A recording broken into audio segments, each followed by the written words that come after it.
Bonjour à toutes et à tous. Merci beaucoup de m'avoir invité et merci de m'avoir demandé de parler de l'adolescent en transition, qui est un sujet que j'espère va me permettre d'apporter un regard un peu différent. J'ai pas de conflit d'intérêt à déclarer, donc je pense que je peux y aller. Selon le dictionnaire, la transition est le passage d'un état à un autre. Et il y a plein d'exemples. On parle de la transition énergétique, on parle de la transition professionnelle, on parle de la transition épidémiologique. Mais dans notre domaine d'intérêt, quand on parle de transition, il y a toujours deux choses auxquelles on pense. D'un côté, à ces adolescents qui souffrent d'une maladie chronique, de l'autre, la continuité des soins, c'est-à-dire au fait qu'il n'y ait pas d'interruption entre la pédiatrie et les soins pour adultes. Et moi, j'aimerais contester un peu ces deux points de vue. Parce que d'un côté, il est clair que tous les adolescents, à un moment donné, devront quitter la pédiatrie et passer aux soins adultes. D'accord? Donc, ce n'est pas seulement ceux qui ont une maladie chronique, mais tous. Et c'est important qu'on fasse la transition chez ceux qui sont sains, pour ainsi dire, parce que autrement, on va les perdre dans la nature. Et cela veut dire que si jamais ils ont besoin de soins médicaux, ben, ils vont finir aux urgences, ce qui n'est pas le job des urgences, et probablement nous coûte extrêmement cher, ou ils vont finir à essayer de trouver des solutions sur Internet. L'autre, c'est que la transition des adolescents vers les soins pour adultes devrait s'inscrire sur quelque chose de beaucoup plus large qui est une transition vitale vers l'indépendance et les responsabilités de l'âge adulte. C'est-à-dire, il suffit pas qu'ils soient très bien préparés pour pouvoir se débrouiller dans le système de santé, que je vous l'accorde, hein, c'est un boulot en soi, mais il faut aller un peu plus loin, il faut qu'ils soient capables aussi de préparer un entretien d'embauche ou de préparer un CV ou de louer un appartement. Donc de faire les choses que font les adultes. Les jeunes, les adolescents, ne sont ni des grands enfants ni des petits adultes. Ce sont un groupe spécial de personnes. Et dans ce sens, ils sont un groupe très spécial qui se différencie du reste par différentes caractéristiques. Par exemple, ils subissent d'énormes changements. C'est l'époque où ils grandissent énormément, ils gagnent du poids, la forme corporelle change, en plus ils réfléchissent beaucoup mieux, ils ont la capacité de l'abstraction, ils ont la capacité de se mettre dans la peau de quelqu'un d'autre, et en plus ils sont soumis à énormément de changements sociaux. C'est pendant l'adolescence qu'on peut commencer par exemple à fumer, à boire légalement, qu'on peut conduire, que peut-être il faudra commencer à payer des impôts, etc. C'est aussi une époque où on développe l'autonomie. On passe de la dépendance aux parents, où c'est les parents qui gèrent absolument tout, qui guident la vie des enfants, à une époque où ils disent, bon, à partir de maintenant, c'est moi qui prends le volant. Et peut-être ils permettent que les parents restent comme des copilotes, mais ceux qui vont commencer à conduire leur vie. Et en tant qu'adulte, en tant que parent, parfois c'est difficile de trouver l'équilibre entre ce besoin de les protéger d'un côté et ce besoin de leur donner une indépendance. Et cet équilibre n'est pas facile et on se pose toujours la question jusqu'où il faut lâcher prise. C'est aussi un groupe de personnes qui a besoin d'un environnement sûr et favorable parce qu'ils vivent dans un monde adulte qui est fait pour les adultes et par les adultes. Et je pense qu'on n'est pas très fiers de ce monde qu'on leur laisse, sincèrement. Mais pour vous donner juste un exemple, en Suisse, par exemple, l'école obligatoire est jusqu'à 15 ans. Et à partir de 15 ans, il y a deux choses basiquement qui peuvent se passer. Ou bien ils continuent d'étudier, ils vont à ce qu'on appelle le gymnase, ils auront leur maturité qui équivaut à votre bac.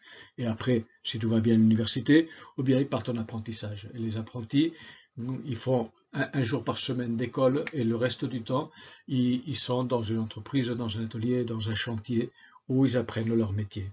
Et quand nous faisons des études auprès des jeunes en post-obligatoire, on voit que les apprentis prennent beaucoup plus de risques que les étudiants du point de vue de consommation de tabac, d'alcool, des jeux d'argent par exemple, etc.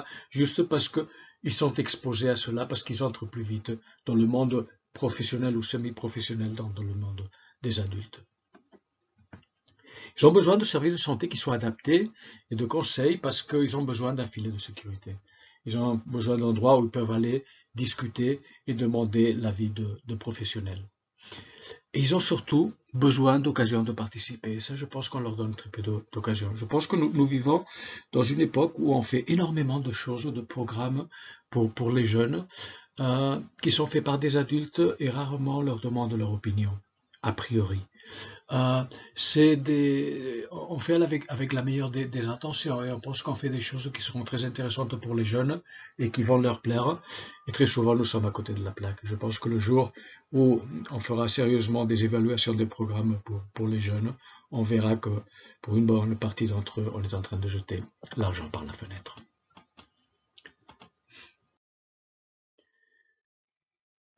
D'une certaine manière, quitter les soins pédiatriques pour partir vers les soins pour adultes, c'est logique, parce que on grandit, on vieillit, et il faut continuer le chemin. D'accord? Mais parfois, cette transition n'est pas facile, parce que les pédiatres et les médecins d'adultes ont des philosophies différentes.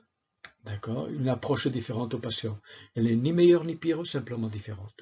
Et je pense que ça, on peut l'améliorer. Juste pour vous donner un exemple, la semaine dernière, j'écoutais une conférence d'une collègue irlandaise. Elle disait qu'il y avait au moins 2 choses qu'on pouvait faire, une de chaque côté. Elle disait, les pédiatres, je pense qu'ils pourraient mieux vendre les soins pour adultes. Et c'est vrai. On a encore cette idée chez les pédiatres que les professionnels de la santé pour adultes n'y connaissent rien aux maladies de l'enfance, et c'est faux. Il y a quelques années, peut-être c'était encore vrai, mais de nos jours, c'est faux. Donc, il faut bien vendre le produit et dire que le passage chez eux va dire que peut-être l'approche est un peu différente, mais qu'ils vont prendre soin d'eux aussi bien qu'en pédiatrie. Deuxième chose qu'elle disait qu'on pouvait améliorer, c'est du côté des adultes, mieux accueillir ces jeunes et leurs familles. Et je pense que c'est vrai aussi que parfois on est un peu rude par rapport à eux. Donc, de mon point de vue, comment devrait être cette transition? Cette transition, je pense qu'elle devrait être globale, dans le sens où aider les jeunes à développer leur autonomie, pas simplement à se débrouiller dans le système de santé, en traitant tous les problèmes spécifiques de l'adolescence. Ce n'est pas juste la santé, mais il y a aussi la consommation de substances, les amours, les études, les habitudes alimentaires, etc. Et voir un peu qu'est-ce qui se passe et comment on peut les aider à devenir des meilleurs adultes. Il s'agit basiquement, surtout pour ceux qui ont une maladie chronique, de développer un plan de vie et pas un plan de maladie. Moi, ça me désespère souvent quand on fait des plans de transition et la maladie est au centre de tout ça. D'accord? C'est pas ça l'idée. La maladie est un satellite. Moi, quand j'entends qu'on dit cet adolescent est diabétique ou cet adolescent est oncologique ou cet adolescent est asthmatique, ça m'énerve un peu. Parce que je pense que c'est mal dit. C'est un adolescent avec un asthme, un adolescent avec un diabète, un adolescent avec un cancer. Mais ce qui est important dans toutes ces dyades, c'est le mot adolescent. La maladie, c'est quelque chose qu'on ajoute et qui ne devrait pas être au centre. Donc faisons un plan de vie. Qu'est-ce qu'ils veulent devenir? Où est-ce qu'ils veulent être dans 5, dans 10, dans 15 ans? Et pour faire cela, il faut inclure tous les collaborateurs. Il y a énormément de gens souvent qui sont autour de ces jeunes, qui sont importants dans leur vie. Donc il faut les inclure et demander leur opinion. Comment on peut mieux les aider à devenir des adultes. Elle devrait aussi être flexible, dans le sens qu'elle doit être adaptée à l'âge et au développement. Et ça, c'est un point intéressant. Nous venons de finir une étude sur la transition chez les jeunes sains, et nous avons vu qu'une des caractéristiques qui fait que les jeunes soient envoyés chez les adultes tôt, c'est quand ils sont en avance par rapport à la puberté de leur père, P-A-I-R-S, d'accord? Et donc, quand ils grandissent vite, avant que les autres, donc ils ont plus de chances de partir chez les adultes. Et ça, les pédiatres, on le sait, quand nos patients commencent à être plus grands que nous, on a une tendance à les envoyer un peu plus loin. D'accord? Mais ils peuvent avoir l'air d'avoir 18 ans, mais ils continuent d'en avoir 13, d'accord? Et ils vont réfléchir comme un adolescent de 13. Donc, il faut être flexible par rapport à ça. Il faut être flexible par rapport à s'adapter aux besoins de l'adolescent et de sa famille.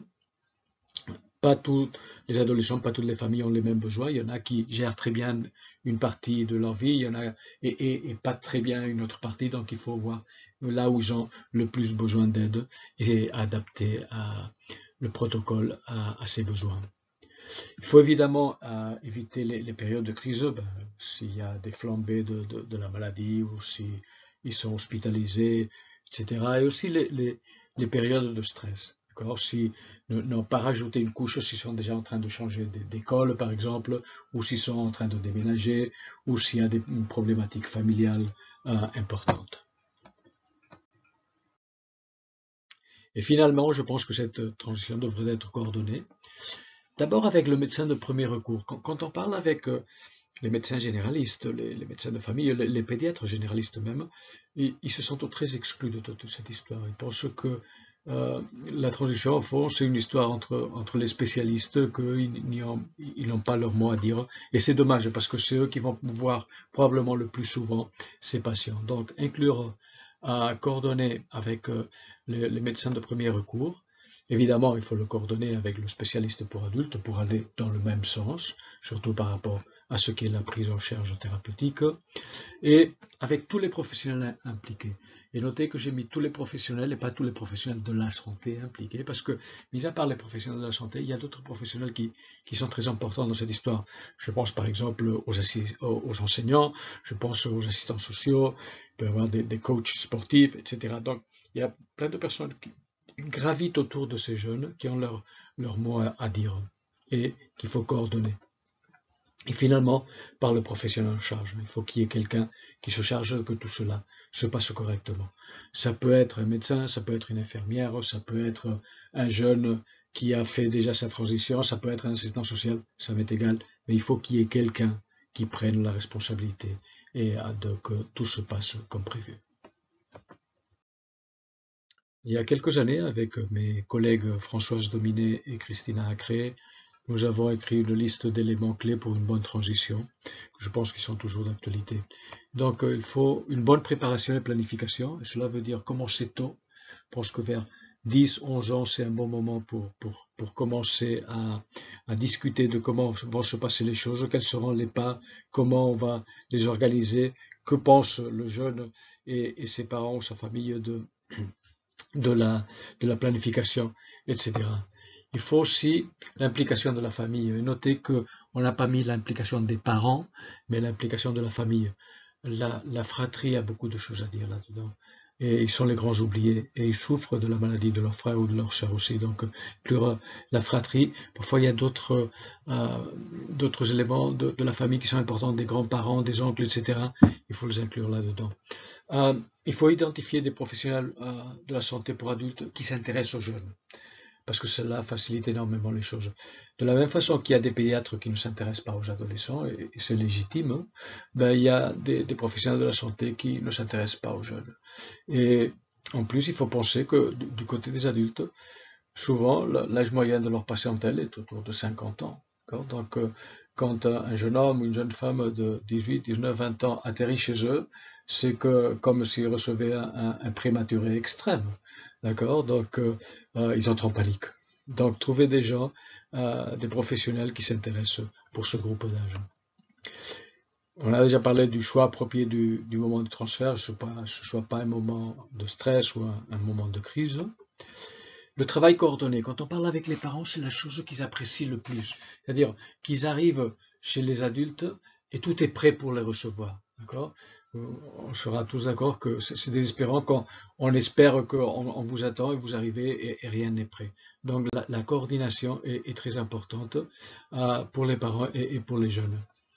On a déjà parlé de l'implication du médecin de premier recours et aussi de tenir compte de l'opinion du jeune, de la jeune.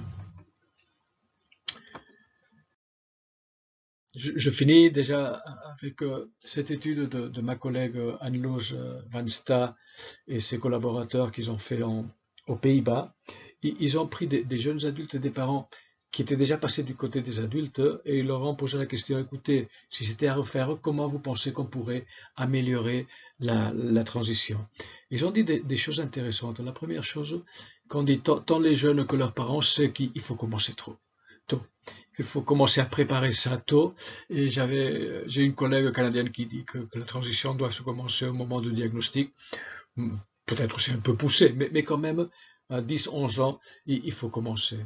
Un des conseils que les jeunes donnent à leurs collègues plus jeunes encore, c'est essayer de devenir plus indépendants.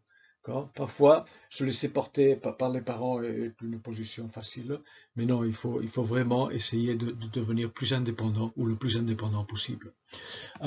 Les deux groupes aussi parlaient de tenir compte de l'expertise des jeunes. C'est les experts, c'est eux qui vivent leur maladie, et donc c'est eux qui doivent s'en responsabiliser, et il faut leur donner la place pour ça.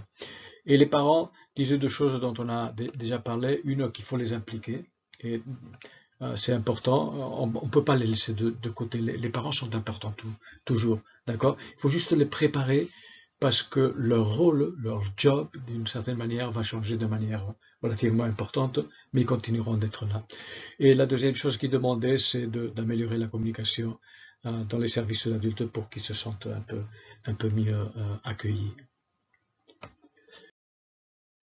Donc, un peu en conclusion, une transition en douceur, une transition tranquille devrait être planifiée, efficace et attendue par le patient. C'est pas l'histoire que dire « Ah, maintenant quand j'y pense, la prochaine consultation, ça sera chez les adultes ». Ça, ce n'est pas acceptable.